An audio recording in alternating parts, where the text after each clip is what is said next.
So I'll just take the example of where I live in California. So what we have done is we have subsidized and mandated huge amounts of solar wind, particularly solar.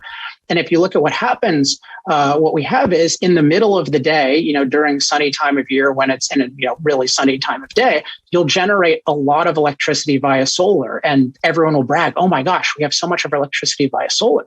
But then what happens at night? None of it comes from solar, and so you need to rely on other things. And what you see, and so what you need is and even when the solar is coming, it's never coming in the exact amount that you want it. So it always needs 24/7 life support by reliable, controllable sources of electricity, whether in the state or in the case of California, we import huge amounts of electricity from outside the state. For example, Los Angeles has long imported a lot of electricity from coal in Utah, which I don't think the Hollywood celebrities know that they're doing, but that's part of what makes Hollywood work. So what happened in 2020 is there was a heat wave regionally. We were so dependent on other states with more reliable sources, but they needed their electricity because the wind had died down, and in the evening the sun fades, and so there wasn't enough for us. So it's just, whenever you think about these uncontrollable, unreliable sources of energy, you have to recognize they can go near zero at almost any given time, which means they need 100% backup / 100% life support.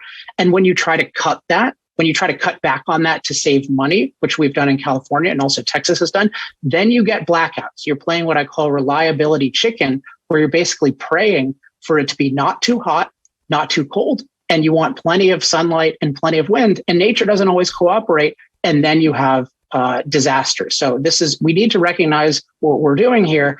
It doesn't make any sense. And by the way, if you want cleaner electricity, which I'm all for, we should be liberating nuclear, because that is controllable, clean, and safe electricity.